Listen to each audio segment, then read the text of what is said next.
Hello everyone. ఈ వీడియోలో వచ్చేసి మనం ఎకనామిక్స్ గురించి మాట్లాడదాం. ఓకేనా? అసలు ఎకనామిక్స్ అంటే ఏమనుకుంటున్నారు మీరు? It is the study of economic activities of human beings. ఏవైతే మన ఎకనామిక్ యాక్టివిటీస్ ఉంటాయి చూడండి.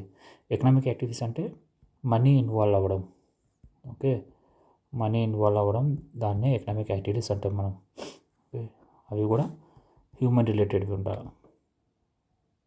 ఓకేనా? దీన్ని అన్ని ఎకనామిక్ యాక్టివిటీస్ ఎకనామిక్స్ అంటాం. ఓకేనా? It examines how people use limited resources. ఏవైతే మనకి రిసోర్సెస్ ఉంటాయి చూడండి, అవి ఆల్వేస్ లిమిటెడే ఉంటాయి. Satisfy unlimited wants. మన వాంట్స్ ఎప్పటికీ అన్లిమిటెడే ఉంటాయి. లిమిటెడ్ రిసోర్సెస్ని మన ఒక అన్లిమిటెడ్ వాంట్స్ని ఎలా దీన్ని ఎఫిషియెంట్గా యూజ్ చేస్తాం అనేది ఎకనామిక్స్. ఓకేనా? ఎకనామిక్ యాక్టివిటీస్ అంటే ఏవేవి? Any activity involving money or economic motive, gain ఉండాలి, ప్రాఫిట్, అవి అవన్నీ దీనిలో వస్తాయి ఎకనామిక్ యాక్టివిటీస్ మీద. Examples like doing job or giving employment. Okay, buying, selling goods, running a business కూడా. మరి నాన్ ఎకనామిక్ యాక్టివిటీస్ అంటే ఏవి? ప్రేయింగ్, చారిటీగా ఇస్తాం చూడండి మన అమౌంట్, డొనేషన్స్గా అవి. Next visiting religious places. సరే, ఇప్పుడు రిలీజియస్ ప్లేసెస్ విజిట్ చేయడం నాన్ ప్రాఫిట్ మోటివ్. ఇక్కడ బెగ్గర్స్ ఉంటారు చూడండి బయట, వాళ్ళకి మనం అమౌంట్ ఇస్తాం, అది ఎకనామిక్ యాక్టివిటీ అవుతుందా?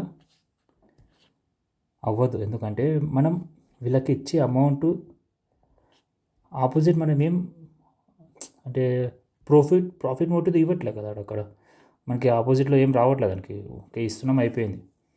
అదే అమౌంట్ ఈయన ఈ బెగ్గర్ తీసుకొని ఏదో బైక్ అలాంటివి కొనడానికి యూజ్ చేస్తుంటారు చూడండి. అప్పుడు ఇక్కడ పలానా ఎక్స్ నుంచి beggar to any item product అనుకోండి, అమౌంట్ ఇక్కడ వచ్చింది, ఇది నాన్ ఎకనామిక్.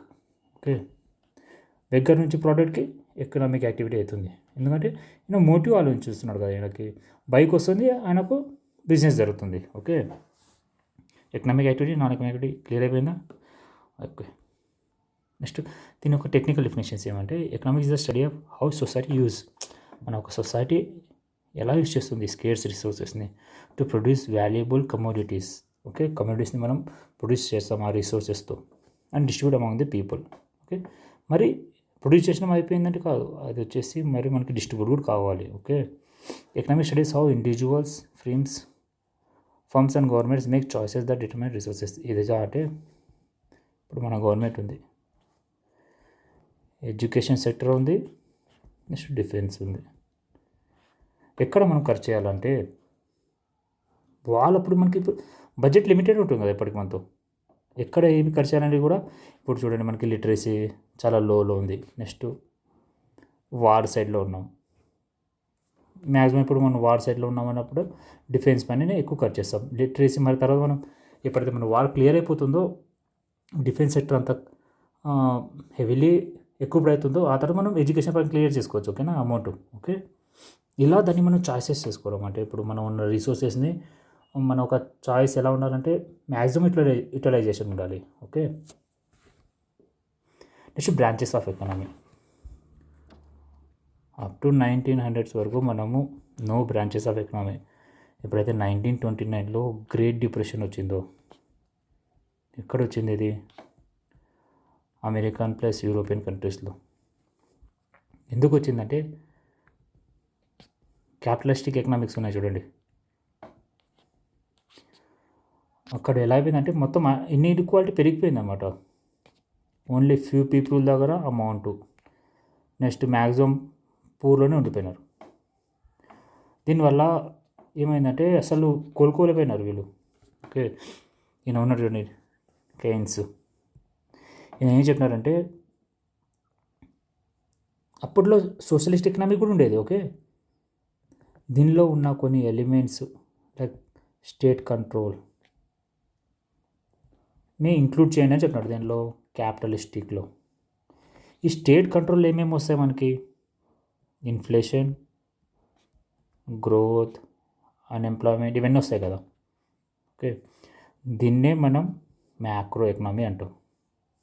ఏవైతే మనం ఓవరాల్ నేషనల్ గురించి ఆలోచిస్తున్నామో దాన్నే మ్యాక్రో ఎకనామీ అంటాం. ఓకేనా, దీన్ని కంట్రోల్ చేస్తూ మనం క్యాపిటలిస్ట్ ఎకనామీని రివ్యూ చేసుకున్నాం ఇక్కడ ఈ అమెరికన్ యూరోపియన్ కంట్రీస్లో. ఓకే, అప్పుడు ఈ బ్రాంచెస్ ఏర్పడినాయి మనకి. మ్యాక్రో ఎకనామీ అంటే స్టడీస్ హోల్ ఎకనామీ. ఒక ఎగ్జాంపుల్ చెప్తాను చూడండి. ఫారెస్ట్ ఉందనుకోండి, ఇక్కడ ఇది ఫారెస్ట్ అనుకోండి. నెక్స్ట్ దీనిలో ట్రీస్ ఉన్నాయి. ఓవరాల్ ఫారెస్ట్ని చదవడమే మ్యాక్రో ఎకనామీ. ఓకే, ఒక్క ట్రీని చదవడమే మైక్రో ఎకనామీ అవుతుంది. ఇన్ డీటెయిల్గా చదవడం. ఓకే, ఒక ట్రీని, దాన్ని మైక్రో ఎకనామీ. మ్యాక్రో అంటే లార్జ్, నెక్స్ట్ మైక్రో అంటే small. Okay, studies whole economy like national income, growth, inflation, unemployment అవన్నీ. Okay, top down approach. మనం ఏవైతే ఇప్పుడు టాప్ డౌన్ అంటే ఇప్పుడు టాప్లో ఉండేది మనకి నేషనల్ ఇన్కమ్ ఇలాంటివి, దీన్ని మనం ఎలా అయితే పాలసీస్లో ఇంప్లిమెంట్ చేస్తుంటామో మన బాటంలో కూడా అలానే చేంజెస్ వస్తుంటాయి. ఓకే, ఎవరు ఫౌండర్ చేసినట్టే కెయిన్స్ అయినా. ఓకే, ఎగ్జాంపుల్స్ తెలిసింది కదా, inflation, GDP, unemployment. Next micro, individual units, మనం కన్జ్యూమర్స్. నెక్స్ట్ ఫ్రేమ్స్, ఇండస్ట్రీస్, ఇవి కూడా మైక్రో ఎకనామిక్లోనే వస్తాయి. ఫోకస్ ఆన్ ప్రైస్, మనకు ఒక డిమాండ్ ఎలా ఉన్నాయి, నెక్స్ట్ సప్లై ఉందా లేదా, ఓకే, కాస్ట్ ఎలా ఉంది, ఇది బాటమ్ అప్రోచ్.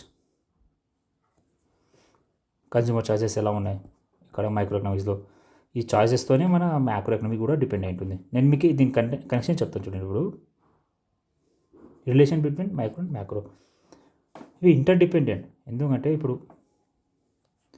ఇన్ఫ్లేషన్ అంటే తెలుసు కదా మీకు, ఏవైతే కాస్ట్ ఉన్నాయో స్లోలీ పెరుగుకుంటూ పోతుంటాయి. ఎప్పుడైతే ఫుల్ రైజ్ అయిపోయిందో ఏదో ఒక ఆర్టికల్ పైన, ప్రోడక్ట్ రేస్ పైన రేట్ పెరిగిపోయింది, తను ఒక ప్రొడక్షన్ కాస్ట్ కూడా పెరిగిపోతుంది. ఓకే, ప్రొడక్షన్ కాస్ట్ కూడా పెరుగుతుంది. అదే మనకి ప్రోడక్ట్ ప్రైసెస్ కూడా పడుతుంది. ఈ ప్రోడక్ట్ ప్రైసెస్ ఉన్నాయి చూడండి, అవన్నీ ఎక్కడ వస్తుంది, మైక్రో సైడ్ వస్తుంది. ఇన్ఫ్లేషన్ ఎక్కడ ఉంది, మ్యాక్రోలో ఉంది. మనకి ఇన్ఫ్లేషన్ పెరగడం వల్ల మనకి ప్రోడక్ట్ ప్రైసెస్ పెరిగిపోయినాయి.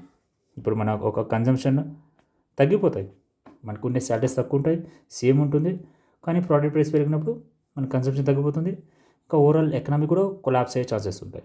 అందుకే ఈ కాన్సెప్ట్స్ అనేవి అప్పుడు వచ్చినాయి అన్నమాట. అవి మనకి ఏవైతే ఎకనామీలో డిప్రెషన్స్ ఉన్నప్పుడు రివ్యూ చేయడానికి దీన్ని డివైడ్ చేసి పాలసీస్ రెడీ చేసినారు వీళ్ళు. ఓకే, నెక్స్ట్ రాను ఏమైందంటే ఇది 1990స్లో అలానా ఇంకొక బ్రాంచ్ ఏర్పడింది, ఎకోమెట్రిక్స్ అనేది. ఇప్పుడు డాటా ఉంటాయి, ఇప్పుడు మ్యాక్రో ప్లస్ మైక్రో డాటా, ఇవి ఎకనామిక్స్ డాటా ఉంటుంది కదా, దాని డాటా ఎనలైజ్ చేయడమే ఎకోమెట్రిక్స్ అంటాం. ఓకే, స్టాట్స్, మ్యాథమెటిక్స్ ఈ ఎకనామిక్ డాటాని అనలైజ్ చేయడానికి helps in making accurate forecast and policy analysing కోసం యూస్ అవుతుంది. మనం అయితే బడ్జెట్ రెడీ చేయాలనుకుంటే ఈ కంపల్సరీ ఎకోమెట్రిక్స్ యూస్ చేయాల్సిందే. ఓకే, ఇక్కడికి మీకు ఎకనామిక్స్ అనేది అర్థమైపోతుంది. ఎకనామిక్స్ అనేది ఒక బ్రాంచ్ అనమాట సోషల్ సైన్స్లో. స్టడీ చేయడం, ఏవైతే ఎకనామిక్ యాక్టివిటీస్ ఉంటుందని స్టడీ చేయడమే ఎకనామిక్స్ అంటాం. దీనిలో వచ్చేసి మనకి మ్యాక్రో, మైక్రో వచ్చినాయి. ఓకేనా, నెక్స్ట్ మీకు ఎకనామిక్స్ చెప్తాను నెక్స్ట్ వీడియోలో. Okay, bye.